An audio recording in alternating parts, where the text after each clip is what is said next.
بسم اللہ الرحمن الرحیم الحمد للہ وحدہ والصلاة والسلام علی من لا نبی بعدہ اما بعد فاعوذ باللہ من الشیطان الرجیم بسم اللہ الرحمن الرحیم والفجر ولیال عشر صدق اللہ مولانا العظیم۔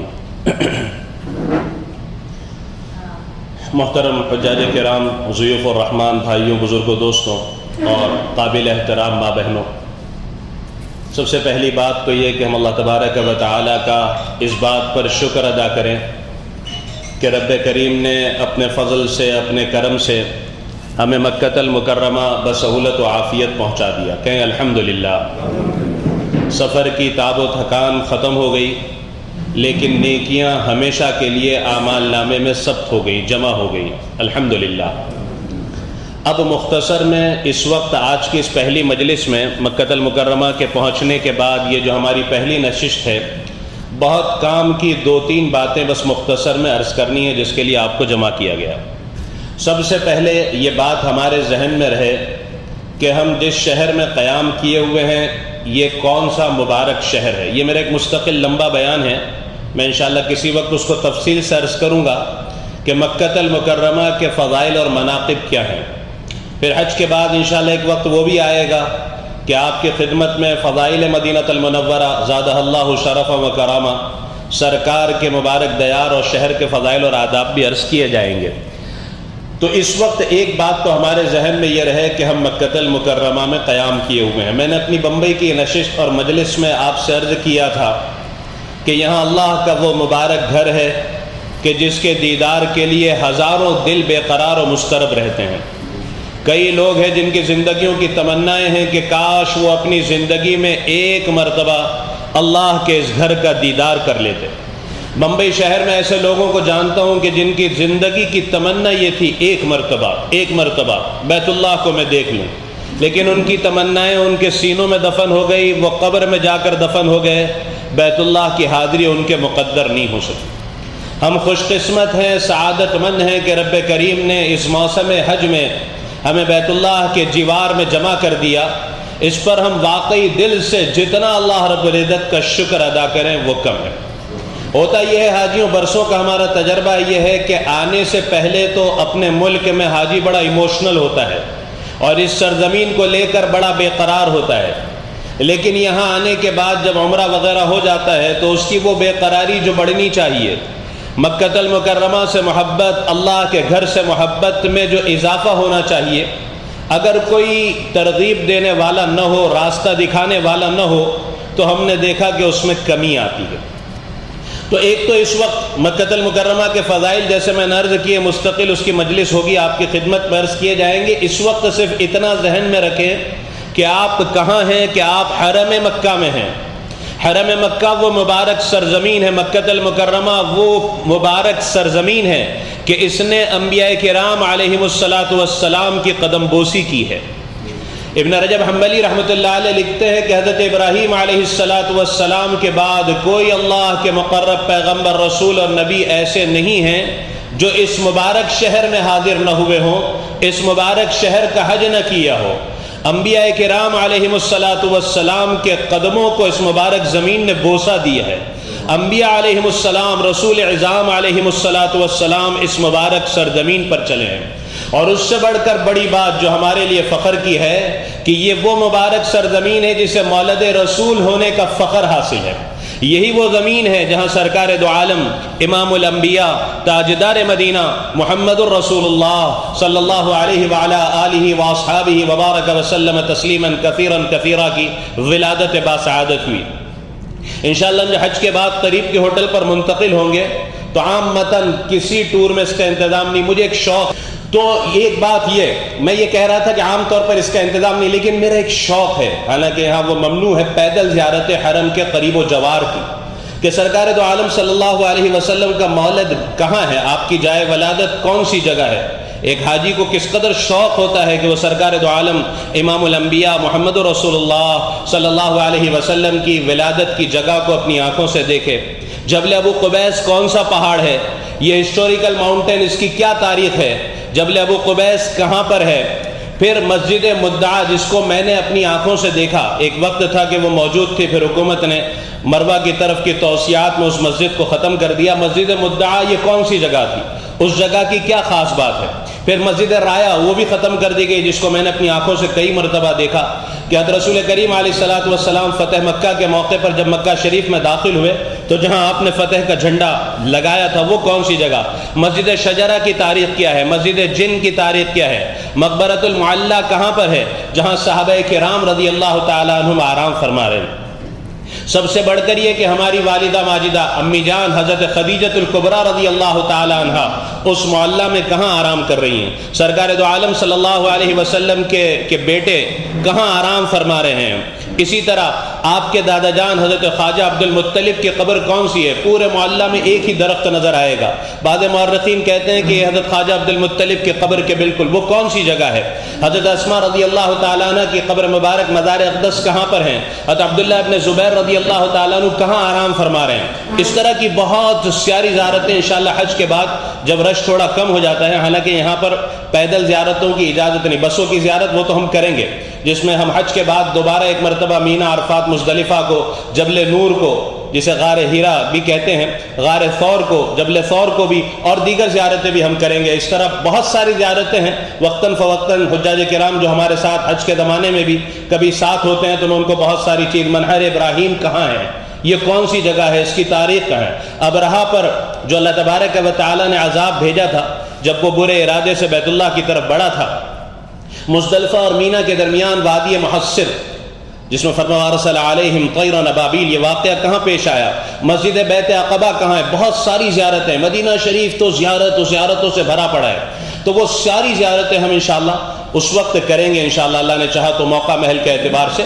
اس وقت میں آپ کو بتاؤں، میں عرض یہ کر رہا تھا کہ مکہ المکرمہ کی مبارک شہر ہونے کی ایک بڑی غرض و غایت یہ بھی کہ یہ حضرت رسول کریم علیہ الصلوۃ والسلام کا مولد ہے۔ 53 سال آپ نے زندگی کے یہاں پر، پھر آپ علیہ الصلوۃ والسلام نے مدینہ شریف کی ہجرت فرمائی۔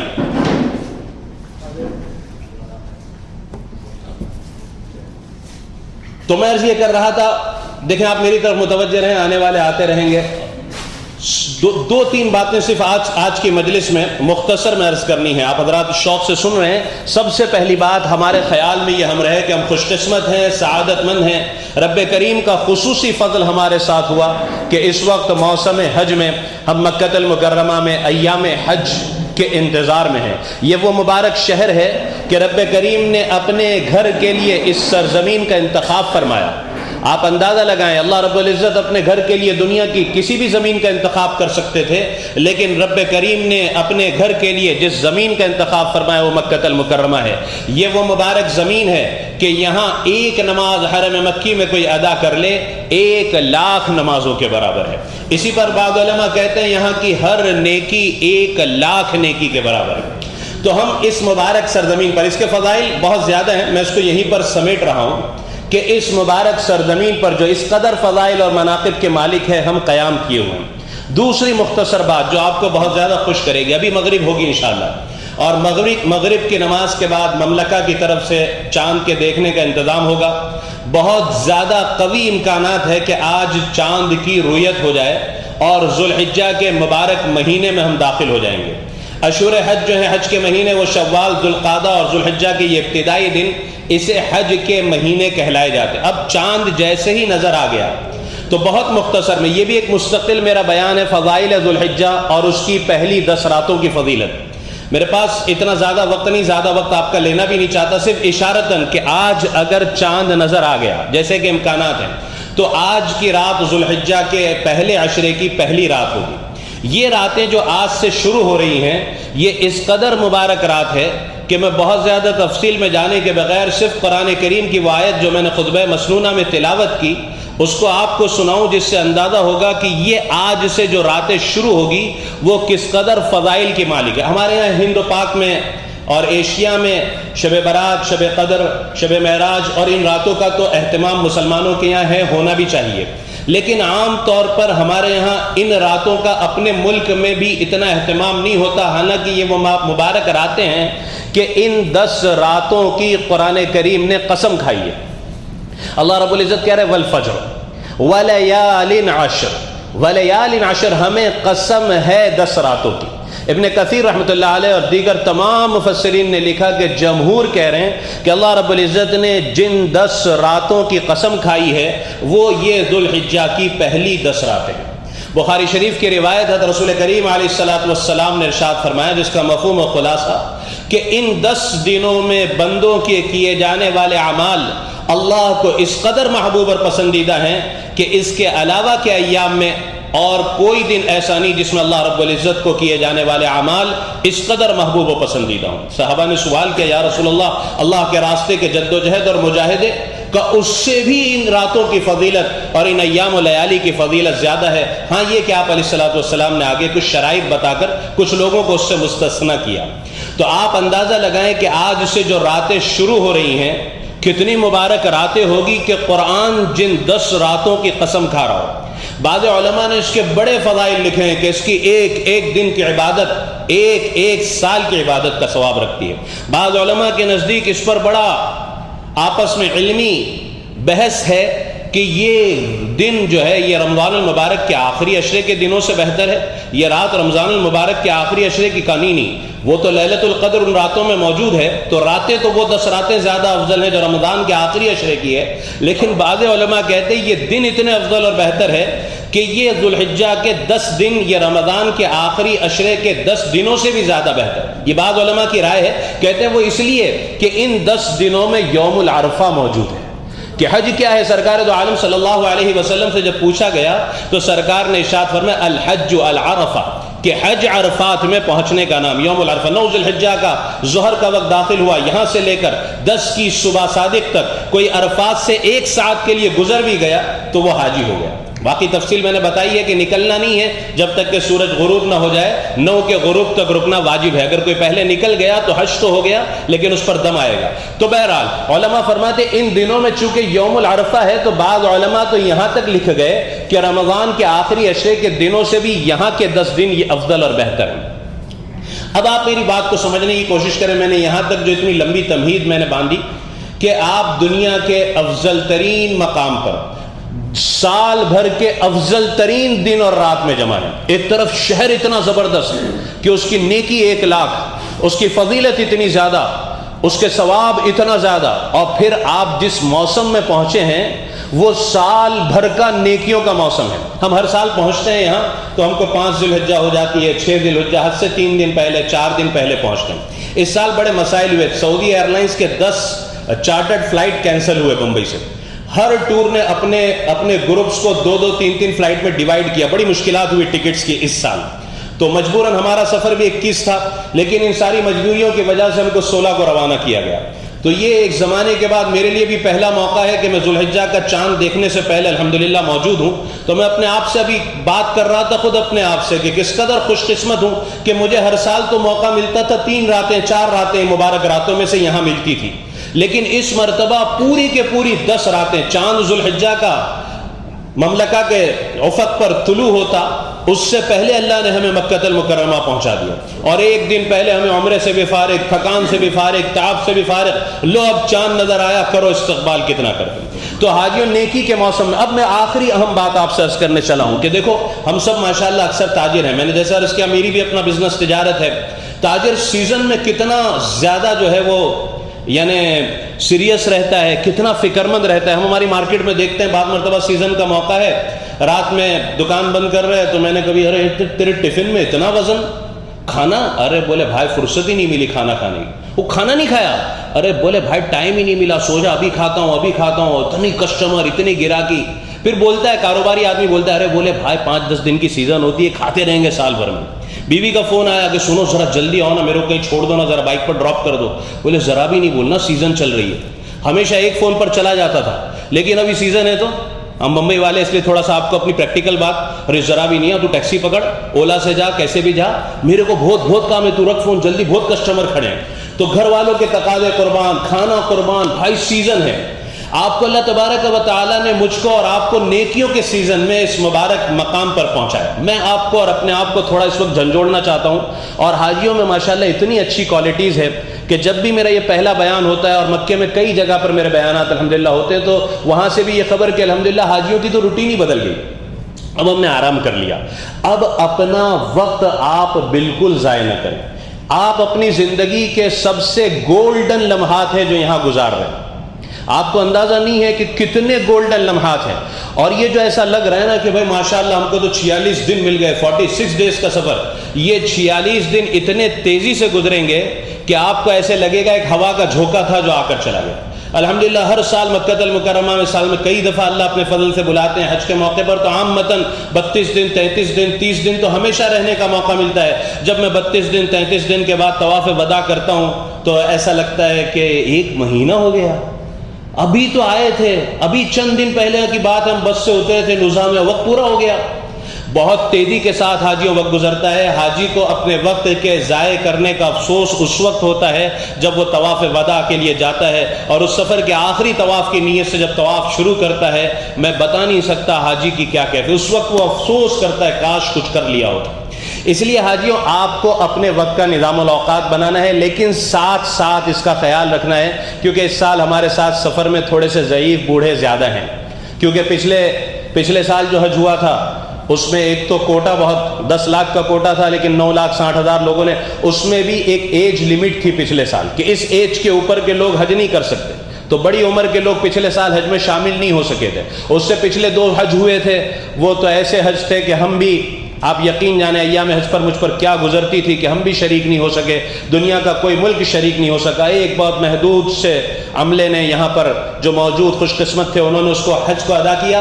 تو اس سال جو ضعیف بھی ہمارے ساتھ زیادہ ہے، بوڑھے بھی. اور ابھی پچھلے 5-6 سال سے جو حج آ رہا ہے وہ انتہائی گرم موسم میں آ رہا ہے. ہم نے ٹھنڈے موسم میں بھی حج کیے، لیکن اب آگے تقریباً 16-18 سال یہ حج اسی طرح گرم موسم میں. یعنی ہمارا جب فلائٹ لینڈ ہوا تو رات کے کتنے بجے تھے؟ 7-7:30 تھے نا غالباً، ہم لوگ 7 تھے. تو پائلٹ نے جو اعلان کیا تھا کہ باہر کا ٹیمپریچر 37 ڈگری، جبکہ سورج ڈوب چکا تھا. تو اس وقت یہاں گرمی کی شدت اور حدت آپ دیکھ رہے ہیں. یہ میں اس لیے بتا رہا ہوں کہ کوئی ایسا کام کہ مولانا نے ایک دم ایموشنل کر دیا کہ نہیں اب تو اپنے کو اتنی مبارک دن رات ہیں تو تھکانا ہے، تھکانا بالکل ہے، لیکن کوئی ایسا کام نہیں کرنا جس سے آپ کی صحت پر اثر پڑے. اس لیے کہ اصل کیا ہے؟ حج ہے. حج فرض ہے. حج سے پہلے عمرے پر عمرے ہو رہے، دوپہر میں طواف کر رہا ہے گرمی میں، بولے میرے کو عادت ہے چلتا ہے، خدا نہ خواستہ سن اسٹروک ہوا، کوئی دوسری چیز ہوئی، اور اگر اللہ نہ کرے حج متاثر ہو گیا تو یہ بڑی مشکل ہوگی. شیطان کبھی کبھی بڑی خیر سے محروم کرنے کے لیے بہت ہوشیار ہے. وہ پتہ ہے حاجی کو گناہ کی دعوت، تو حالانکہ اللہ معاف فرمائے، میں کیا عرض کروں دوستوں کہ شیطان یہاں بھی حاجیوں کا پیچھا کرتا ہے. یہاں بھی حاجی، میں کہتا ہوں اپنے ملک میں ریٹیل میں غیبت کرتا ہے، یہاں ہول سیل میں غیبت کرتا ہے. نظام میں بیٹھا ہے، اب کیا کرے؟ ارے بولے اپنے گروپ میں عبداللہ بھائی ہے نا بہت نیک ہے یار، ارے بولے ہمارے پیچھے رہتے بوری محلے میں. اب وہ عبداللہ بھائی کی تعریف شروع. بولے بھائی اچھی ہے، لوگ پیٹ پیچھے مسلمان کی تعریف کرنا چاہیے. اب شیطان کہاں انٹری لیتا ہے پتہ بھی نہیں چلتا. یہ خود بولتا ہے ارے بولے بھائی عبداللہ بھائی تو بہت نیک ہے، لیکن ان کے بھائی سے ملا عبد الرحمن بھائی سے؟ بولے نہیں. ارے بولے خلیل بھائی 1 نمبر کا ٹوپا ہے. تیرا ٹوپا کیا؟ ارے بولے نہیں وہ شکل سے ٹوپا نظر آتا ہے. اب بتاؤ نزہہ میں بیٹھ کر، مکہ میں بیٹھ کر آدمی جس کی غیبت کرتا ہے، برائی کرتا ہے، اس کو اپنی نیکی ٹرانسفر کرتا ہے. یہاں آپ کی ایک نیکی 1 لاکھ ہے، دونوں جیب آپ کے بھرے ہوئے ہیں. تو یاد رکھو پک پاکٹ جو ہوتا ہے نا، کبھی آپ نے نہیں سنا ہوگا کسی مانگنے والے کا فقیر کا جیب کٹا، مالدار کا ہی جیب کٹتا ہے. آپ کی نیکیاں زیادہ ہے تو لیکیج بھی ہیں. شیطان اس لیکیج کے راستے سے آپ کی نیکیوں کو بمبئی ٹرانسفر کرے گا. تو اپنی نیکیوں کو سیو کرو، ٹرانسفر ہونے مت دو. آپس میں کسی کی برائی، آپس میں بھی جو ہے اس کی بھی، جو نہیں ہے اس کی بھی برائی کرنا ہی نہیں ہے، ہم کو غیبت کرنا ہی نہیں ہے. سرکار دو عالم صلی اللہ علیہ وسلم نے ارشاد فرمایا الغیبت اشد من الزنا، کہ غیبت یہ زنا سے زیادہ سخت ترین گناہ ہے. العیاذ باللہ ثم العیاذ باللہ. اس لیے ان ساری چیزوں سے، گناہوں سے بچتے ہوئے اپنا 24 گھنٹے کا نظام الاوقات ایسے بناؤ کہ آج سے آپ مشغول ہو جاؤ، مصروف ہو جاؤ. نیکیوں کے سیزن میں کوئی وقت ضائع مت ہونے دو. کتنی نیکیوں کی سیزن ہے. آپ ایک مرتبہ کو سبحان اللہ 1 لاکھ سبحان اللہ کا ثواب فرشتوں نے لکھ لیا. اب بمبئی میں ہم بیٹھ کر سبحان اللہ 1 لاکھ مرتبہ پڑھتے کتنی دیر لگتی؟ آپ اندازہ لگائیں. تو اتنی نیکیوں کے موسم میں، ان مبارک ایام و لیالی میں اگر ہم غافل ہو گئے تو ہم نے اپنا بہت بڑا نقصان کیا. اتنا خرچ کر کے آئے ہیں، کسی کو مت دیکھو. ہر ایک کی اللہ نے طبیعت الگ بنائی. کوئی بیمار ہے، کوئی ڈائبٹیز کا پیشنٹ ہے، کوئی ضعیف ہے. آپ دوسرے کو مت دیکھو یہ کیا کر رہا ہے. آپ اپنی کیپیسٹی کے اعتبار سے وقت کو وصول کرو. لیکن پھر کہہ رہا ہوں ایسا بالکل نہ تھکاؤ کہ حج پر اثر پڑے.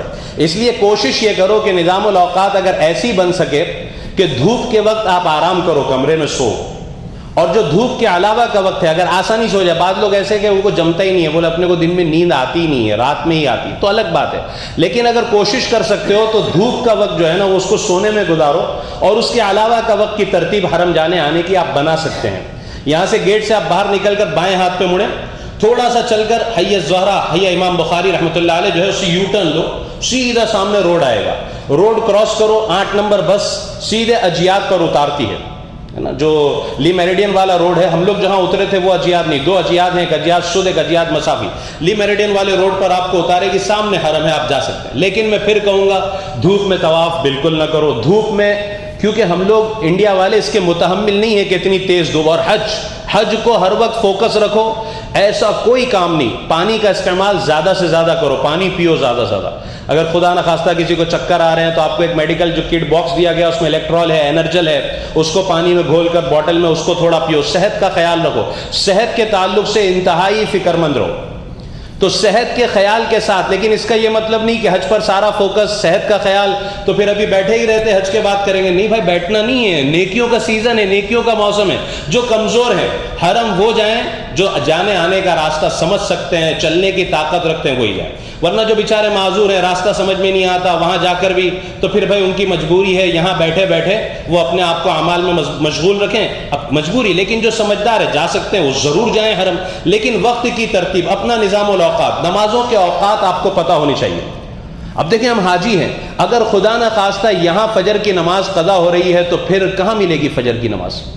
کوئی سوال ہی نہیں، فجر کی نماز امام بخاری رحمۃ اللہ علیہ نے اپنی صحیح بخاری میں باب قائم کیا، اس کا عنوان دیا باب تعبیر الرؤیا بعد الصلاۃ الصبح، اللہ کے نبی علیہ الصلوۃ والسلام کا فجر کی نماز کے بعد خواب کی تعبیر ارشاد فرمانا، امام بخاری نے یہ ٹائٹل قائم کیا، اس کے نیچے ایک حدیث نقل کی حضرت سمرہ بن جندب رضی اللہ تعالیٰ نے، یہ صحابی اس حدیث کے راوی ہیں، بڑی لمبی حدیث ہے جس میں سرکار ارشاد فرماتے ہیں کہ مجھے فرشتوں نے جگایا، یعنی امام بخاری رحمۃ اللہ علیہ نے تفصیل لکھی کہ فجر کے بعد سرکار کا یہ معمول تھا کہ آپ صحابہ کے روبرو متوجہ ہو کر سوال فرماتے، تم میں سے کسی نے کوئی خواب دیکھا ہے؟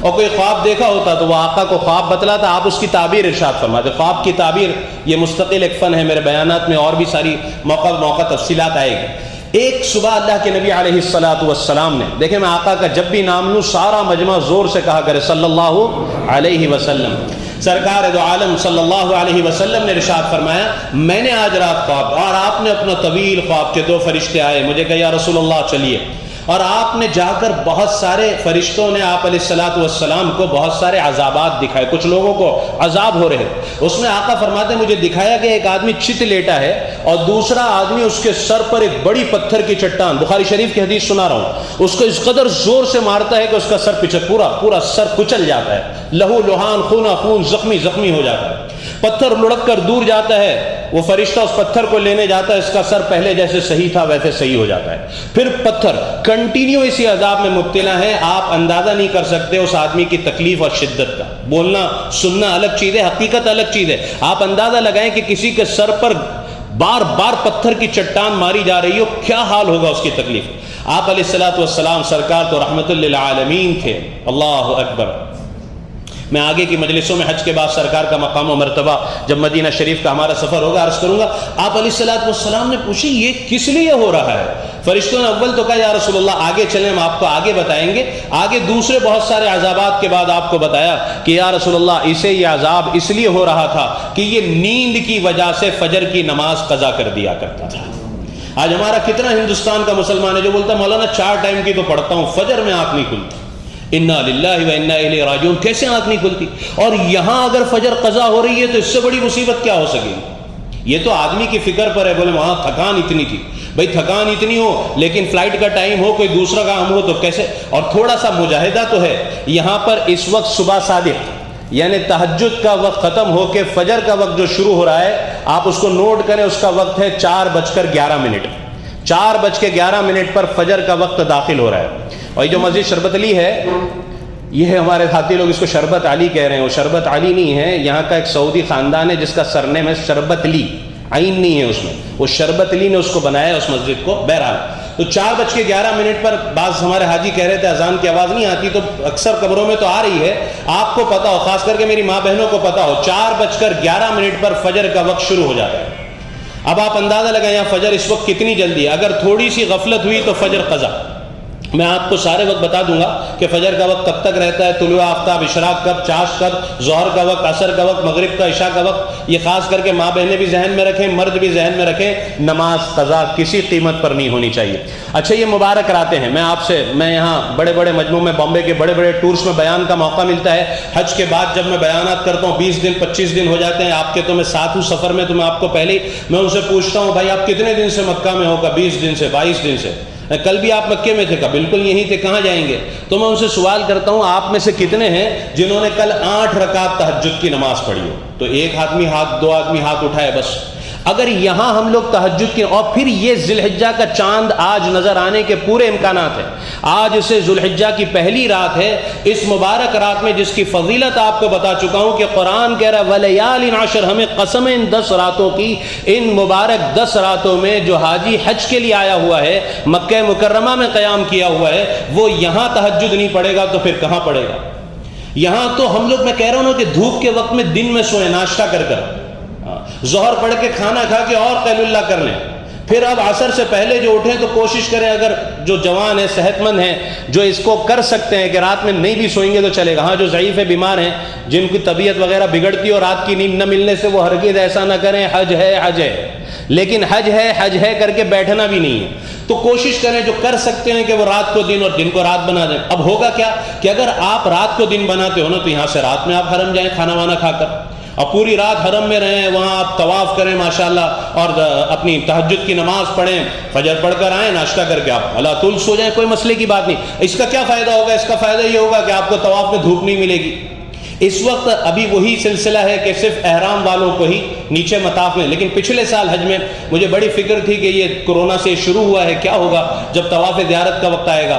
تو جب ہم عرفات سے مزدلفہ سے نکل کر مینا کی طرف آئے, تو میں بار بار اپنے 1-2 دوستوں کو کہہ رہا تھا کہ ذرا لائف حرم دیکھو کہ صرف مطاف میں احرام والے ہی نظر آ رہے ہیں یا بغیر احرام والے. میں مستقل نگاہ لگائے ہوئے تھا, تو تھوڑی دیر میں دوستوں نے آ کے بتایا کہ بغیر احرام والے مطاف میں نظر آ رہے ہیں. میں نے کہا الحمدللہ انہوں نے کھول دیا, کیونکہ طواف زیارت بغیر احرام کے ہوتا ہے اور وہ فرض ہے, تو ان کو انٹری سب کو دینی ہے. تو پھر مجھے یہ فکر تھی کہ اب یہ کتنے دن کھلا رکھتے ہیں, کیونکہ ہمارے یہاں امام اعظم امام ابو حنیفہ رحمۃ اللہ علیہ کے 12 کی مغرب سے پہلے اگر کسی کے طواف زیارت کے 4 چکر نہیں ہوئے تو اسے طواف زیارت بھی کرنا ہے, دم بھی دینا ہے. ان حضرات کے یہاں, بعض فقہا کے یہاں تھوڑی گنجائش, بعض کے یہاں 13 کی مغرب اور بعض کے یہاں اور بھی زیادہ گنجائش ہے. تو میری فکر یہ تھی کہ کب تک کھلا رہتا ہے. مطلب یہ تھا کہ حج سے فارغ ہونے کے بعد اگر کھل جائے تو نیچے سے طواف آسانی سے, اوپر کا طواف تو ابھی میں رمضان میں عصر کے بعد جو کر رہا تھا تو 1.25 گھنٹے میں میرا طواف ہو رہا تھا اوپر سے, 1.25 گھنٹے میں. اور بیت اللہ کے قریب ہونے سے ایک حلاوت, ایک لذت بھی الگ ہی آتی ہے. تو انہوں نے الحمدللہ پچھلے سال حج میں عید الاضحیٰ کے دن جب ہم لوگ مینا پہنچے تھے عرفات مزدلفہ, تو ہم نے کھولا تو پھر اس کو 1 محرم تک کھلا رکھا تھا. پچھلے سال سے انہوں نے غلاف کعبہ بدلنے کی تاریخ بھی تبدیل کی. 1 سال پہلے تک یہ جب حاجی عرفات میں ہوتا تھا اس وقت کسوۃ الکعبہ جو کعبۃ اللہ کا غلاف ہے وہ نیا بدلتے تھے. اب پچھلے سال پہلی محرم کی رات میں انہوں نے, تو میں بھی بہت خوش تھا, یہی موجود تھا. میں نے کہا کبھی آج تک دیکھنے کا موقع ہی نہیں ملا, اس لیے کہ وہ تبدیل ہوتا تھا, ہم تو عرفات میں ہوتے تھے. تو میں بھی پہنچ گیا الحمدللہ, کیونکہ کھلا ہوا تھا حرم, کپڑے والوں کے لیے بھی الاؤڈ تھا. تو وہ عشاء کے بعد سے وہ ساری شروع ہوئی ترتیب, اور وہ انہوں نے غلاف بدلا.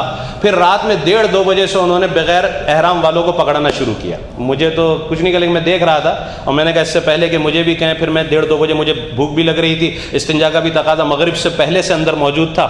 تو وہ پھر انہوں نے رات میں 1:30-2 بجے سے پکڑ کر نکالنا شروع کیا, اور فجر کے بعد سے پھر سے وہی پرانی ترتیب کہ صرف احرام والوں ہی کو انٹری. امید ہے کہ اللہ کرے اس سال بھی کم از کم 20 دن ہم کو مطاف کھلا مل جائے. تو یہ آپ کے اوپر ہے, آپ کو کیا کرنا ہے. لیکن یہ ہے کہ رات کے وقت میں دھوپ بھی نہیں رہتی, گرمی بھی نہیں رہتی, تو آسانی رہتی ہے. تو بہرحال میں عرض یہ کر رہا تھا کہ 8 رکعت تہجد کی سکون کے ساتھ لمبے سجدوں, آپ مکہ مکرمہ میں ہیں, اب آپ حاجی ہیں, آپ سجدے میں سر رکھ کر سبحان ربی العلی سبحان ربی العلی سبحان ربی العلی کہیں گے, آپ کو کتنا مزہ آئے گا. ربی العلی, میرا رب جو بہت اعلیٰ و بلند ہے. مزہ آنا چاہیے, اب نمازوں میں دل لگنا چاہیے, اب ہمیں اللہ سے قرب محسوس ہونا چاہیے. ہم کسی کے گھر میں 3 دن کے لیے رک جائیں تو میں اگر کہیں اس کی بات نکلے تو میں کہتا ہوں بھائی اس سے تو میرا بڑا کلوز ریلیشن ہے, میں وہاں گیا تھا, اس کے یہاں 3 دن اس کے گھر پر رکا تھا. آپ 46 دن اللہ کے مہمان بن رہے ہیں, آپ کو اللہ کا کس قدر قرب حاصل ہونا چاہیے, کیسے آپ کو لگنا چاہیے اب میری دعائیں قبول. آپ حاجی ہیں, آپ کی دعائیں قبول ہیں, آپ کو گھنٹوں دعا مانگنے کی. عرفات میں آپ کو ظہر سے مغرب تک دعا مانگنا ہے. کب مانگو گے؟ جب اس سے پہلے دعا کی پریکٹس کرو گے. ابھی تو یوں ہاتھ اٹھائے اور یوں ختم 2 منٹ میں. کتنا مانگنا ہے کتنا. یعنی ابھی آ کر 2 دن ہوئے, آپ دیکھیں میرا موبائل واٹس ایپ چیٹ جا کر کتنے میسج ایک ہی طرح کے, دعا دعا دعا. ہر آدمی کہہ رہا ہے بھائی ہمارے لیے دعا, بھائی ہمارے لیے دعا. کئی میسیجز ایسے بھی آپ کو سنا سکتا ہوں, آڈیو ہے کہ بھائی بھول جانا مجھے چلے گا, لیکن امت کے لیے مانگ کر آنا, ہمارے دیش بھارت کے لیے مانگ کر آنا. جو حالات ہے بہت عجیب ہیں اس وقت, اللہ کے لیے مانگ کر آنا.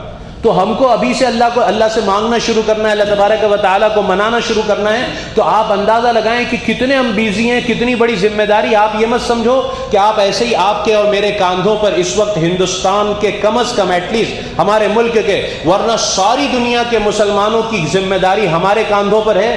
دنیا کے سارے مسلمانوں نے ایمبیسیڈر بنا کر, قاصد بنا کر, وفد بنا کر ہمیں عرفات کے میدان کی طرف روانہ کیا ہے کہ جاؤ جا کر روٹھے ہوئے رب کو منا کر. اس لیے بھائیوں اپنی ترتیب ایسی کہ اگر رات میں سو رہے ہیں تو کم از کم ایک دم آخری درجے میں 3:30 کے الارم. میں آج فجر کے لیے اٹھ کر گیا جب, تو پوری بلڈنگ میں ایک سناٹا سا نظر آیا. آپ سب نے فجر پڑھی ہوگی, میں بدگمان نہیں, ہو نہیں سکتا کہ آپ کی فجر قضا ہوئی ہو, لیکن تھوڑی سی فجر کے وقت ایک ہلچل ہونی چاہیے. چونکہ کمروں میں بعض شیئرنگ روم ہے اکثر, تو کسی کو تکلیف ہوتی ہے, ہم لوگ مصلی لا کر یہاں پر کہیں پر نیچے بھی ہم تہجد کی نماز اطمینان سے ادا کر سکتے ہیں. ہم نے جب ہمارے ساتھ, ابھی تو یہ تھوڑا سا ہمارا مجمع انشاءاللہ 4-5 روز میں پھر یہ پورا بھر جائے گا, ہمارا گروپ سارے ہیں. میں بھی چاہ رہا ہوں, میرا ارادہ تھا 15-20 منٹ سے آپ سے گفتگو کرنے کی, کیونکہ ساری باتیں ریپیٹ کرنی پڑے گی ان سے بھی, جو ہمارا 150 کا مجمع آگے آنے والا ہے. لیکن آپ حضرات کی توجہ اور پھر آج چاند رات کی برکت سے میں اتنا زیادہ کہہ رہا ہوں, ورنہ یہ ساری باتیں میرا ارادہ تھا کہ پورے ہمارے حاجی آ جائیں گے, لیکن آپ کا 1 منٹ بھی ضائع نہ جائے. ایک دن ہم 5 دن کے انتظار میں رکیں گے, 5 دن کا کتنا بڑا لاس ہو جائے گا, وہ بھی ایسی مبارک راتیں اور مبارک دن. تو آپ 3:30 بجے ایٹ لیسٹ آخری دن میں سونے کے لیے ٹائم ہے. نہ اپنے کو دکان پر جانا ہے, نہ آفس پہ جانا ہے, نہ بچے کو اسکول چھوڑنا ہے, نہ میری ماں بہنوں کو کھانا بنانا ہے, نہ میری ماں بہنوں کو کپڑے دھونے ہیں. آپ کے لیے فری لانڈری سروس, آپ کا کھانا بوفے لگا ہوا ہے. آپ ہر چیز سے فری ہو. وقت کو آکیپائی کرو, وقت کو یوٹیلائز کرو, اپنے وقت کو اللہ کے لیے ضائع مت کرو. نیکیوں کے سیزن میں نہ مرد ضائع کرے نہ عورتیں ضائع کریں. ہم کو دن میں سونے کے لیے وقت ملے گا. اگر کسی کو, جیسے میں بھی ڈائبٹیز پیشنٹ ہوں, میرے لیے نیند ضروری ہے, تو آپ سوئیں, لیکن اس کا ایسی ترتیب بنائیں کہ نیند کی وجہ سے ہمارے اعمال ڈسٹرب نہ ہو. دن میں سونے کا وقت ہے, رات اتنی مبارک ہے. اول تو یہ کہ ہم کوشش کریں کہ رات کو دن کو صبح. ویسی رات بہت چھوٹی ہے, میں نے کہا نا 4:11 پر پورے مکے میں فجر کی اذان ہو جاتی, 4:11 پر. تو آپ اگر پھر بھی سونا ضروری ہے تو 3:30 بجے کے الارم رکھیں. 3:30 بجے ہر حاجی اٹھ جائے. اب دیکھو شیئرنگ روم ہے تو اور مشکل ہے, لیکن میں مجبوری دیکھ کر 3:30 کہہ رہا ہوں, ورنہ تو 3 پر, کیونکہ ایک اٹھے گا, فارغ ہوگا, وضو کرے گا. کم سے کم اگر 3:30 پر اٹھتے ہیں, اور میں اگر پہلے فارغ ہونے چلا بھی گیا تو مجھے مشکل سے آدھا گھنٹہ ملے گا. اب اس میں کیا 8 رکعت تہجد, ہماری 2 رکعت اب 10 منٹ کی ہونی چاہیے, اطمینان والی. بمبئی میں تو دکان چھوڑ کر آتے تھے, کاؤنٹر پہ کسٹمر کھڑا ہے, وہ کھڑا ہے, تو اللہ معاف کرے کہنا نہیں چاہیے, کتنی تیزی سے ہم سورہ فاتحہ پڑھتے تھے. اب کوئی کام نہیں, آپ اطمینان سے پڑھیں, کتنا مزہ آئے گا. الحمدللہ رب العالمین الرحمن. ہم لوگ سمجھتے ہیں رکوع سجدے میں 3 مرتبہ سے زیادہ تسبیح پڑھیں گے تو گناہ ہو جائے. ایسے ہمارے ساتھ حاجی چلے جنہوں نے یہاں پر سجدے میں 100 مرتبہ سبحان ربی الاعلیٰ پڑھا, 100 مرتبہ. کہ اتنا مزہ آ رہا تھا مولانا آپ کے بتانے کے بعد کہ سبحان ربی الاعلیٰ کہتے جائیں, سجدے سے سر نہ اٹھائیں. اگر یہ مزہ اب نہ آیا تو کب آئے گا؟ اب تو ہم اللہ کے گھر آ گئے, اللہ کے مہمان ہو گئے, ضیوف الرحمان ہمیں کہا جا رہا ہے. تو آخری درجے, ورنہ 3 بجے کریں تو بہت اچھا ہے, اور نہیں سوئیں تو اور اچھا ہے. لیکن صحت کے خیال کے ساتھ, میری ہر بات ہر ایک کے لیے نہیں ہے, اس کو آپ خیال رکھیں. پہلی بات صحت ہے. بہت لوگ بولتے ہیں یار اتنا دور ہے, یار حرم کے قریب ہوتے تو اپن یوں کرتے. لیکن جیسے جب شفٹ ہوتے ہیں تو میں انہی حاجی کو دیکھتا ہوں کہ جب وہ قریب کی ہوٹل پر چلے گئے تو ٹھنڈے ہو جاتے ہیں. میں نے کہا صاحب اب دکھاؤ طاقت. یہاں تو ہم تم کو خود کہہ رہے تھے کہ حج سے پہلے ذرا سنبھال کر, کہ حج اصل ہے. حج کے بعد آپ طاقت دکھاؤ نا, جتنے عمرے کرنا ہے, مسجد عائشہ سے, جیرانہ سے, طائف سے, جہاں سے. لیکن ابھی اپنی صحت کا خیال اور موسم کا خیال, کہ گرمی سے بچنا ہے, ہیٹ سے بچنا ہے, دھوپ سے بچنا ہے, پانی کا زیادہ. تو بہرحال 8 رکعت 3 بجے اٹھ جاؤ, بہت اچھا, نہیں سو اور اچھا. تو یہ اگر آپ دن میں جو جا رہے ہیں 11 بجے 10 بجے, آپ اندازہ لگائیں. میں نے تو عمرے کا جو طواف کیا, میرا معمول, میں اب چونکہ کمزور آدمی ہوں تو بہت زیادہ میرے طواف 4-5 جو اللہ کی توفیق سے عامتاً ہر سال ہوتے ہیں وہ رات میں ہوتے ہیں. وہ رات کا مزہ ہی ایسا لگتا ہے, بیت اللہ تو بیت اللہ ہے, لیکن رات میں اس کا جلوہ کئی گنا بڑھ جاتا ہے. ایسا لگتا ہے انوارات کی بارش ہو رہی. آپ کو ساری دنیا سے آئے ہوئے بڑے بڑے اہل اللہ, اللہ والے, اولیاء کرام رات میں 1 بجے طواف میں نظر آئیں گے, 2 بجے نظر آئیں گے, 3 بجے نظر آئیں گے. رات کا ایک عجیب موقع. تو بہرحال اگر ہم روم میں سو رہے ہیں، اللہ کو توفیق دے 3 بجے، اور ہمت نہیں ہو رہی 3:30، 3:30 کے بعد تو کوئی موقع ہی نہیں ہے. اب آپ 8 رکعت تو مشکل ہے، 3:30 پر اٹھو گے، کم سے کم 4 رکعت پڑھ لو، موقع ہے 6 رکعت پڑھ لو، موقع نہیں 2 رکعت ہی پڑھ لو. لیکن تہجد ان مبارک راتوں میں اس مبارک سرزمین پر نہیں ہوگی کہاں. اور یہ وقت ایسا ہوتا ہے کہ پورا دن ہم کہتے ہیں پیارے اللہ یہ دے دیجئے، یہ دے دیجئے، یہ بھی دے دیجئے، اللہ یہ کام میرا. لیکن آخری حصہ رات کا ایسا ہوتا ہے کہ رب کریم کی طرف سے آواز لگتی ہے، حل من مستغفر فغفر لہ، ہے کوئی معافی کا مانگنے والا جسے ہم معاف کر دیں. ہکذا و ہکذا مختلف اعلانات. اس وقت دعائیں بہت زیادہ. اور پھر آپ حاجی، اور پھر ذوالحجہ کا یہ عشرہ تو سونے پر سہاگا ہے، ایسے ہاتھ اٹھے گی اور دعائیں قبول ہوگی. تو یہ 3:30 میں نے بہت ڈر ڈر کر کہا ہے.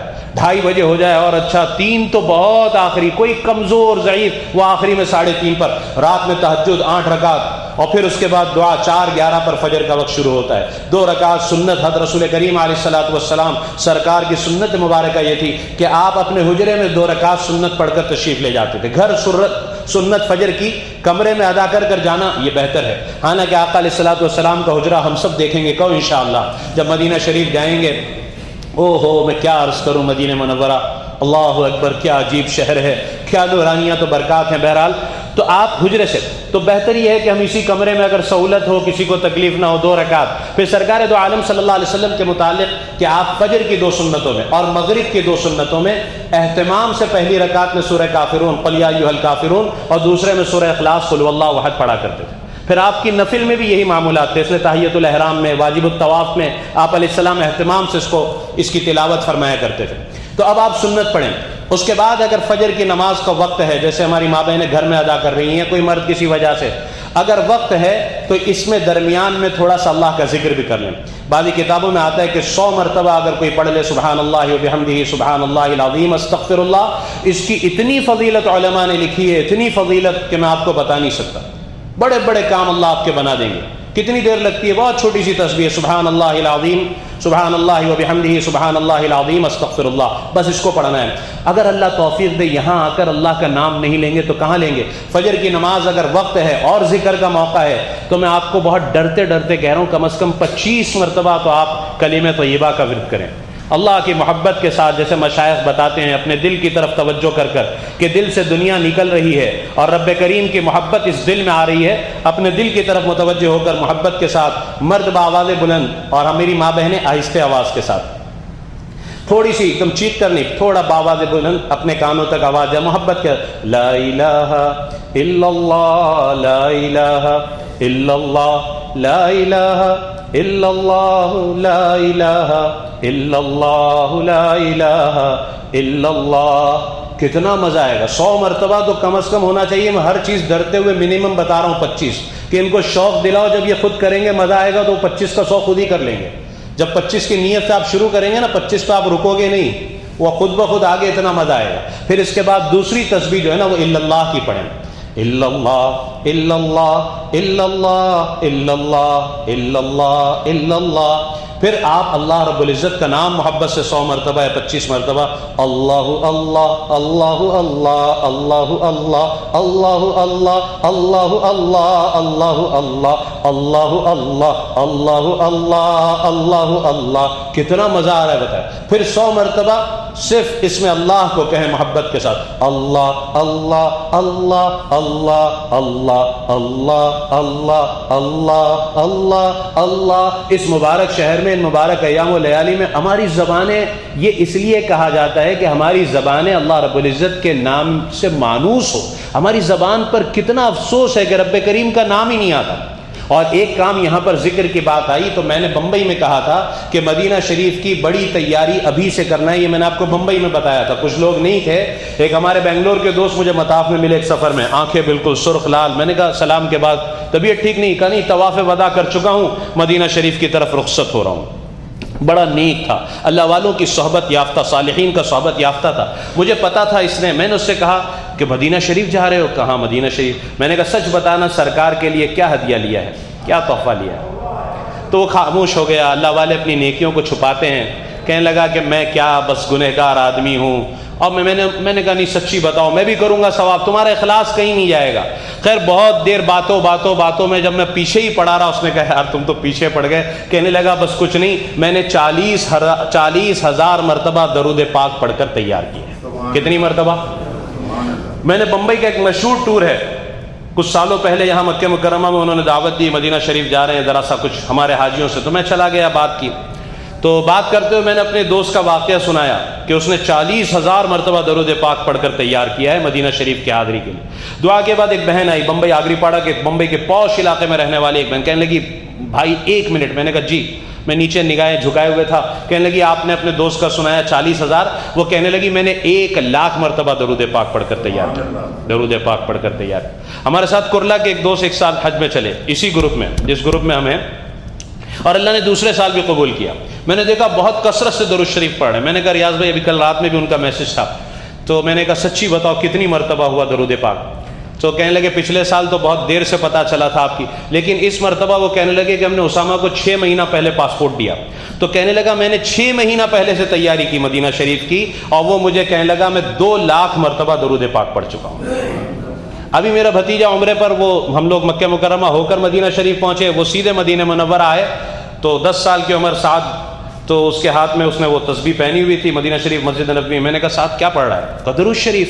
میں نے کہا سچی بتا کتنے ہوئے؟ کہنے لگا 20,000 مرتبہ پڑھ چکا ہوں۔ بچہ ہے 10 سال کا، حج پر نہیں ہے، عمرے پر آیا بمبئی سے سیدھا مدینہ شریف اسی رمضان میں، 20,000 مرتبہ۔ تو وہ بھی آج سے شامل کرنا ہے، اگر کوئی نہیں پڑھ رہا ہے تو پھر ڈرتے ہوئے میں آپ کو کہوں گا کہ منیمم 1,000 مرتبہ تو اللہ کے لیے درود پاک اس مبارک سرزمین پر جمع کرو مدینہ شریف کے لیے۔ اگر 1000 مرتبہ پڑھیں گے تو اپنے کو کتنے دن ملیں گے؟ یعنی 9 دن وہاں رہنا ہے، 46 میں 9 نکالو، تب بھی ہمارے پاس کم از کم 35,000 مرتبہ تو درود شریف ہو جائیں گے۔ یہ ڈرتے ہوئے ہر چیز منیمم بتا رہا ہوں، جتنا زیادہ۔ ابی ابن کعب رضی اللہ تعالیٰ عنہ کو سے اللہ کے محبوب علیہ الصلوۃ والسلام نے ارشاد فرمایا درود شریف، کہ یا رسول اللہ اپنے وقت میں سے آدھا اس کے لیے متعین کر لوں؟ فرمایا ٹھیک بڑھا لے تو اور تیرے لیے بہتر، کتریفوت کر لیتا ہوں، کہ بہت بہتر، بڑھا لے اور۔ حدیث پاک کا مفہوم کا پورا وقت درود پاک کے لیے، کہا اگر تو نے ایسا کر لیا اللہ تیرے ہموم و غموم کو، تیری پریشانیوں کو، تیرے ٹینشن کو، تیری مشکلوں کو دور کر دیں گے۔ ایک مرتبہ درود پاک دربار رسالت میں پیش کرنے پر کیا اللہ رب العزت دیتے ہیں، یہ تو میں آپ کو آگے فضائل درود پر ایک میرا مستقل بیان ہے، میں عرض کروں گا کہ کیا اللہ رب العزت کی طرف سے ہمارا نفع، ہمارا فائدہ۔ ایک مرتبہ درود شریف پر اللہ 10 نیکیاں، 10 گناہ معاف، 10 درجات بلند اور 10 رحمتیں نازل ہوتی ہیں۔ کس قدر بخیل ہے وہ جو اس مبارک سرزمین میں بھی درود پاک کو چھوڑے ہوئے ہو، اس لیے درود پاک کی کثرت۔ اب فجر کی نماز ادا کرنے کے بعد دیکھو یہ ہونا چاہیے، ہماری حاجیوں میں سے کسی کی 8 رکعت تہجد مس نہ ہو، 1 گھنٹہ کم از کم 24 گھنٹے میں دعا کسی کی مس نہ ہو، فجر کی نماز کسی کی قضا نہ ہو، قرآن کریم کی تلاوت اب یہاں ہے تو تھوڑا زیادہ موقع ہے، جب قریب کے ہوٹل میں تو پھر سب سے افضل عبادت طواف ہے، لیکن وہاں بھی ہم تلاوت کا ناغہ نہیں کریں گے، لیکن یہاں تو زیادہ موقع ہے 2 پارے تلاوت۔ جو حاجی کم از کم 20 سے 25 منٹ میں 1 پارہ پڑھتے ہیں ان کے تو 2 پارہ ہونے چاہیے، یعنی بس سمجھانے کا مطلب یہ کہ ایٹ لیسٹ پونا گھنٹہ تلاوت ہو۔ اب کسی کو زیادہ دیر لگتی ہے، ایک ساتھ نہیں کر سکتے، 2 حصوں میں کرو، 3 حصوں میں کرو، لیکن یہاں آ کر اگر اب تک ہم لوگوں کو تقریباً 36 گھنٹے ہو گئے قرآن کریم اب نہیں کھلا تو کب کھلے گا؟ ممبئی میں موقع نہیں ملتا، یہ نہیں ملتا۔ اگر یہاں صبح سورہ یاسین نہیں ہوئی، اگر رات میں یہاں الحمدللہ میں کل تھکا ہوا تھا لیکن الحمدللہ مغرب اور عشاء کے درمیان سورہ ملک بھی میں نے پڑھی، سورہ سجدہ بھی میں نے پڑھی، سورہ واقعہ بھی اللہ کی توفیق سے پڑھی، تو یہاں اگر ان صورتوں کو ہم رات میں نہیں پڑھیں گے تو کہاں پڑھیں گے؟ تو یہ اب اس کے بعد فجر کے بعد معمولات وغیرہ پورا کر کر دیکھیں، ناشتے کا وقت انہوں نے 7 بجے سے 8:30 پر لگایا۔ آپ 7 بجے ناشتہ کر لیں، 7:30 بجے آرام کر لیں۔ اگر آپ پوری رات کے جاگے ہوئے لمبا الاطول آرام کریں، کوئی مسئلے کی بات نہیں۔ اور اگر آپ 3 بجے بھی اٹھے ہوئے ہیں تب بھی نیند کا تقاضا ہوگا، ہمارے پاس وقت ہے، ابھی دوپہر کا وقت ہے، 10 11 12 1 دھوپ اپنی شباب پر ہے، آپ اپنی نیند پوری کریں، آرام کریں، کوئی مسئلے کی بات نہیں۔ تو آپ سیف بھی ہو گئے، گرمی سے بھی بچ گئے، نیند بھی پوری ہو گئی، اور رات کا وقت اعمال کے لیے، عبادت کے لیے بھی مل گیا۔ ظہر کی نماز پڑھیں، کھانا کھائیں، پھر اگر آرام کا تقاضا ہے پھر آرام۔ اب عصر سے تو ایک دم اب آسان ایک یہ بھی طریقہ ہے کہ عصر کی نماز پڑھ کر اگر ہمارے بیانات کی ترتیب، جیسے میں بھی سوچ رہا ہوں ابھی روزانہ نہیں، میرے معمول یہ ہے کہ چونکہ ہم حج سے قریب آتے ہیں تو حج سے پہلے حاجی بیچارے بہت زیادہ اصرار کرتے ہیں بیان اور کہ ابھی یہاں ہیں، تو میرا معمول روزانہ میں ایک کرتا ہوں، کبھی کبھی بہت حاجی تقاضا کرتے ہیں تو دو، پھر حج جب ہو جاتا ہے تو پھر آلٹرنیٹ ڈے ایک بیان ہوتا ہے، کیونکہ دوسری جگہوں کے بھی تقاضے ہوتے ہیں تو ان کو بھی وقت دینا ہوتا ہے۔ تو بہرحال ابھی مجمع کے آنے سے پہلے ہم روز تو نہیں کریں گے، کیونکہ میں چاہتا ہوں اپنا پورا مجمع آ جائے تاکہ ان کے سامنے آپ کے سامنے تفصیلی حج کو بھی بیان کرنا ہے، حج کے 5 دن، حج کے 3 فرض، حج کے 6 واجب، حج کی ساری چیزیں، اہم مشورے۔ اب دیکھیں وقت بہت کم ہے، آئندہ اتوار کو تو اس وقت آپ میں سے ہر آدمی بیگ پیک کر رہا ہوگا، بس رات کو ہم کو نکلنا ہوگا۔ آج اتوار ہے اور آئندہ اتوار کو اس وقت ہم مینا نکلنے کی تیاری میں ہوں گے، تو بس وقت زیادہ نہیں، 6-7 دن حج سے پہلے، اور یہ مبارک عشرہ تو اتنا تیزی سے نکلے گا جس کی کوئی حد نہیں۔ روزوں کی بھی بڑی فضیلت ہے، بعض علماء نے فرمایا ان عشرے میں ایک روزہ 1 سال کے روزوں کے برابر ہے۔ ہاں ایک بات ہے کہ یوم عرفہ کے روزے کی بڑی فضیلت ہے، لیکن حاجی کے لیے روزہ نہ رکھنا مستحب ہے۔ اللہ اکبر۔ سرکار دو عالم صلی اللہ علیہ وسلم عرفات میں اپنی اونٹنی پہ قصوہ پر سوار ہیں اور ایک صحابیہ رضی اللہ تعالیٰ عنہ نے دودھ پیش کیا۔ کیا ذہانت تھی، کیسی ذہین تھی وہ صحابیہ۔ کیوں دودھ پیش کیا؟ کہ آپ دودھ کا انکار جلدی نہیں فرماتے، تو دیکھنا چاہ رہی تھی کہ آج کے روزے کی بڑی فضیلت سرکار نے ارشاد فرمائی ہے، تو آج آپ روزے سے ہے کہ نہیں؟ تو آپ نے اس دودھ کو قبول فرمایا اور اونٹ پر بیٹھ کر آپ نے دودھ نوش فرمایا۔ سارے مجمع نے دیکھ لیا کہ آج آپ روزے سے، اس لیے حاجی کا عرفے کے دن روزہ نہ رکھنا افضل اور مستحب ہے، غیر حاجی کا اس دن روزہ رکھنا اس کی بڑی فضیلت آپ جانتے ہیں، بڑی فضیلت سرکار دو عالم صلی اللہ علیہ وآلہ آلہ وصحبہ وبارک وسلم نے ارشاد فرمائی۔ تو ہمارے لیے اس دن روزہ نہیں ہے، دوسرے کے۔ تو یہ جو شروع کے دن حج پر جانے سے پہلے اگر یہاں سہولت کو ہمت ہو تو روزہ بھی رکھ سکتا ہے۔ بہرحال دن بڑے ہیں، اس کا بھی خیال رکھیں، طبیعت کا، صحت کا، بار بار کہتا ہوں ہر جگہ خیال رکھیں۔ تو بہرحال اب آپ حرم شریف نہیں گئے تو جو صحت مند ہے، راستہ سمجھتے ہیں، آنا جانا بس سے کر سکتے ہیں، سہولت ہے، اللہ نے ذہن بھی دیا ہے، ٹیکسی سے بھی جا سکتے ہیں، پیسہ خرچ کر سکتے، تو وہ یہ وقت پر اثر پڑ کر اگر بیان نہیں ہے ہمارا، حرم چلے جائیں، آپ رات تک عشاء تک رہے، ایک یہ وقت ہے، اور دوسرا اگر اس وقت نہیں جانا چاہتے تو اس وقت اعمال میں یہاں مشغول رہیں، عشاء کے بعد کھانا کھا کر فوراً چلے جائیں حرم۔ اب آپ آئیں 5 بجے صبح، کوئی مسئلے کی بات نہیں، یا 3 بجے آ جائیں، 2:30 بجے آ جائیں، 4 بجے آ جائیں، جتنی دیر اللہ آپ کو ہمت دے وہاں جا کر جتنے طواف آپ کر سکے کریں، ہے نا۔ تو یہ 2 چیزیں۔ لیکن اگر یہاں ہیں یا حرم میں ہیں، عصر کی نماز کے بعد بھی ذکر کا وقت ہے، اس وقت بھی ذکر کریں، تلاوت۔ مغرب کی نماز کے بعد ہمارا ہر حاجی 6 رکعت اوابین کی نماز ضرور ادا کرے۔ ترمذی شریف کی حدیث ہے، سرکار دو عالم صلی اللہ علیہ وسلم نے ارشاد فرمایا، جو مغرب کی نماز کے بعد 6 رکعت نماز ادا کرتا ہے، اللہ رب العزت اسے 12 سال کی عبادت کا ثواب عطا فرماتے ہیں۔ اور یہ اس میں مکہ کی قید نہیں لگائی، حاجی کی قید نہیں، ہر جگہ یہ تو 12 سال کی عبادت کا ثواب تو بمبئی کے لیے ہے۔ اب تو آپ مکہ مکرمہ میں ہیں، یہاں اس کو 1 لاکھ سے ملٹیپلائی کرو، کتنا ہوگا ہم اندازہ بھی نہیں لگا سکتے۔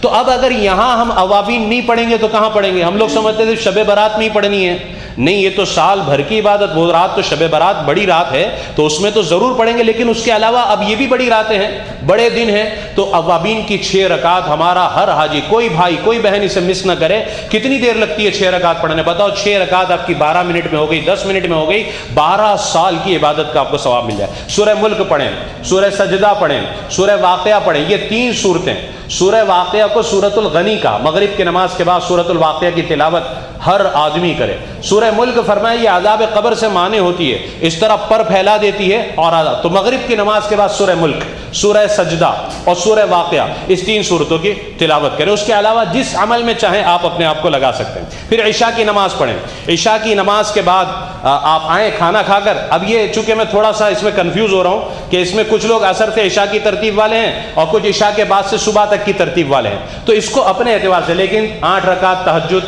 6 رکعت اوابین، اشراق کی نماز، چاشت کی نماز، کوئی نماز قضا نہ ہو، 2 پارہ تلاوت ہو، 1 گھنٹہ دعا ہو، یہ ساری چیز اپنا ایک 24 گھنٹے کا ٹائم ٹیبل بناؤ، نظام الاوقات بناؤ۔ پھر کہتا ہوں اپنی صحت کا خیال رکھتے ہوئے، اگر آپ نے ٹائم ٹیبل نہیں بنایا نا تو کبھی کچھ کرو گے، کبھی کچھ چھوٹے گا، کبھی کچھ نہیں۔ آپ یہاں کا ٹائم ٹیبل الگ بنے گا، اور جب ہم قریب کی ہوٹل میں رائل میجسٹک میں منتقل ہو جائیں گے تو وہاں کا ٹائم ٹیبل الگ بنے گا، وہاں پھر زیادہ وقت حرم میں طواف میں گزرے گا، یہاں بھی آپ گزاریں، لیکن صحت مند جو جانتے ہیں راستہ، ایسا کوئی کام نہیں۔ دیکھو رش بہت ہے اس وقت، 3 سال کے بعد حج اپنی پچھلی شان و شوکت کے ساتھ ہو رہا ہے۔ کل حرمین کے گروپ پر جو مطاف کی فوٹو آئی ہے، پورا مطاف کھچا کھچ ہے، قدم رکھنے کی جگہ نہیں، بھیڑ میں مت گھسو۔ جو سلیپر پہن رہے ہیں، اگر انہوں نے کوئی دوسرے چپل لائے ہوں تو اچھا ہے کہ وہ دوسرے چپل، اور اگر یہ سلیپر ہی آپ پہن رہے ہیں تو پانی وغیرہ پڑا ہوا ہو نا تو ذرا دیکھ کر چلیں، اللہ پاک آپ کی میری سب کی حفاظت کرے۔ عام طور پر حج سے پہلے ہم دیکھتے ہیں کہ حادثہ بیچارہ حاجی سلپ ہو گیا، پیر میں مسئلہ، تو اس لیے بہت پیر دبا کر چلیں، سنبھال کر چلیں۔ کہیں پانی پڑا ہے آپ دوسرے راستے سے جائیں، اگر دوسرے جوتے ہیں آپ کے، کوئی اچھے چپل ہیں تو آپ اس کو رکھ دیں، اس کو حج میں ضرورت پڑے گی 2 پٹی کے، اگر اس کو پہنے، اور نہیں تو میری بہنیں بھی میرے بھائی بھی بہت احتیاط سے، کوئی ایسا کام نہیں، بہت دھیان۔ صبح شام کے معمولات سرکار دو عالم صلی اللہ علیہ وسلم نے حفاظت کی دعائیں سکھائی۔ بسم اللہ الذی لا یضر مع اسمہ شیء فی الارض ولا فی السماء وهو السمیع العلیم، 3 مرتبہ پڑھ لیں، شام تک آپ اللہ کی حفاظت میں، اللہ سے مانگے، اللہ یہاں تک بلا لیا ہے، اللہ صحت برقرار رکھنا، اللہ کوئی ایسی بات نہ ہے کہ حج میں کوئی اللہ آسان کر دیجئے۔ اس لیے ہر جگہ اپنی صحت کا، چلنے پھرنے کا، بھیڑ میں مت جاؤ، دھوپ میں مت جاؤ، کوئی رسک کا کام حج سے پہلے بالکل تھکنے کا، تاپ کا کام نہیں، ہلکے ہلکے، لیکن ضروری نہیں ہے کہ بغیر تھکے عبادت نہیں ہو، ایسا نہیں ہو سکتا۔ آپ اپنے گدے پر بیٹھ کر بھی تسبیح، ہر وقت تسبیح ہاتھ میں رکھو، اس کو مذکرہ کہتے ہیں تسبیح کو، یہ رہے گی ہاتھ میں نا تو پڑھنے کا شوق ہوتا ہے۔ آپ کو تسبیح جو ہے نا وہ پاؤچ میں دی گئی تھی بیگ کے ساتھ، انگلی پر پہننے والی بھی تسبیح آ گئی، آج کل بہت ساری آ گئی، ہاتھ میں رکھو، کچھ نہ کچھ پڑھتے رہو، کچھ نہ کچھ عمل میں رہو، یہاں وہاں کی باتوں سے خوب اپنے آپ کو بچاؤ۔ دیکھو 2 لیکیج ہے، آخری بات کہہ کر بات کو مکمل کروں، مجھے 15-20 منٹ کا ارادہ تھا لیکن 1 گھنٹہ ہو گیا الحمدللہ۔ 2 لیکیج بڑے ہیں جس سے نیکیاں ساری ضائع ہو جاتی ہیں۔ ایک طرف آپ کو نیکیاں جمع کرنا ہے اور پھر اس بیلنس نیکیوں کی حفاظت کی بھی فکر کرنی ہے، کہیں ایسا نہ ہو کہ نیکیاں ضائع ہو جائے۔ تو 2 لیکیج صرف اشارتاً بتاتا ہوں اور اس پر بات کو مکمل کرتا ہوں، تفصیل میں نہیں، تفصیل انشاءاللہ آئندہ۔ ایک لیکیج یہ آنکھ ہے، اس سے ساری نیکیاں ضائع ہو جاتی ہیں، بہت احتیاط کرو۔ میں نے کہا قرآن 3 باتوں سے بطور خاص منع کرتا ہے، فلا رفث ولا فسوق ولا جدال فی الحج، تو رفث سے منع کیا کہ آنکھ زبان کوئی بے حیائی کا کام نہ کرے، آنکھوں سے کوئی بے حیائی نہ ہو۔ ایک بات میں جو اپنی وہاں کی مجلس میں کہا تھا دہرا لوں، ساری دنیا سے عورتیں یہاں آ رہی ہیں اور بعض ملکوں کو اللہ نے حسن و جمال کی انتہا دی ہے، لیکن یہ مرد حضرات اس بات کو یاد رکھیں کہ جتنی عورتیں ساری دنیا سے یہاں آئی ہیں وہ اللہ کی مہمان ہیں، اللہ ان کے میزبان ہیں، اور کوئی میزبان اس بات کو برداشت نہیں کرتا کہ اس کے مہمان پر کوئی میلی نظر ڈالے۔ خدا نہ خواستہ یہ نگاہ کہیں اڑ گئی اور اللہ کی کسی بندی پر یہ میلی نظر پڑ گئی، اللہ اسے برداشت نہیں کریں گے۔ آپ کے گروپ میں، آپ کے راستوں پر، آپ کی بس میں، حرم میں، طواف میں، سعی میں، سب جگہ وہ آپ کے پیچھے ہوگی۔ اپنی نگاہوں کی حفاظت، ورنہ نیکیاں، وہ آدمی، بہت لوگ کہتے ہیں مولانا نماز میں دل نہیں لگتا، تلاوت میں، اس کی بڑی وجہ آنکھوں کا غلط دیکھنا ہے۔ نہ تنہائی میں سیل فون پر غلط دیکھیں، نہ راستوں پر غلط دیکھیں، نہ کہ آنکھوں کی حفاظت۔ اگر چاہتے ہیں کہ ایک طرف لاکھ نیکیاں آ رہی ہے، 12 سال کی عبادت کا ثواب سیف رہے، تو آنکھوں کو محفوظ رکھیں۔ اور دوسرا یہ زبان ہے کہ جس سے ساری نیکیاں ضائع ہو جاتی۔ ہمارے یہاں بمبئی والوں کا مزاج عجیب ہے، میں اکثر کہتا ہوں، ہمارے یہاں بمبئی میں جو زیادہ بولتا ہے نا، ارے بولے یار خلیل بھائی کیا اسمارٹ ہے یار، کیا ٹاکنگ پاور ہے، کیا بولتا ہے، اور جو بیچارہ کم بولے خاموش رہے، ہم بمبئی والے بمبئی کی زبان میں اس کو دودھ پاؤں بولتے ہیں، ارے بولے ایک دم نرم پاؤں ہے، دودھ پاؤں۔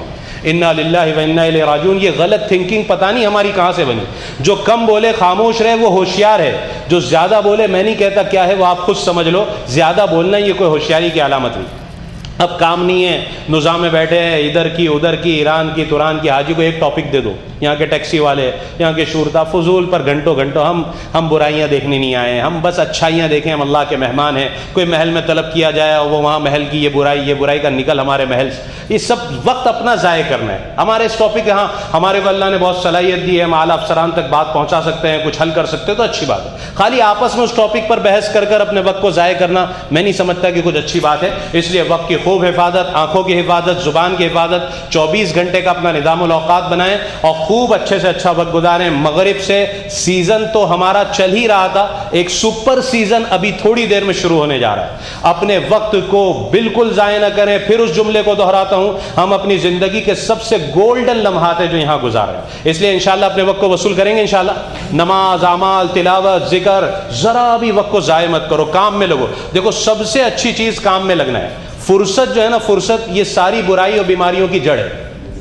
فرصت ہے نا، وہ بہت سارے محاورے بھی ہیں انگلش کے، ہو ساری، تو فرصت میں نہیں رہنا ہے، کام میں اپنے آپ کو لگاؤ کہ بھائی میں کام کے لیے آیا ہوں، لیکن کام میں ایسا لگانا کہ صحت کا خیال رکھتے ہوئے۔ اللہ تبارک و تعالی ہم سب کو ان کہی سنی گزارشات پر عمل کی توفیق عطا فرمائے۔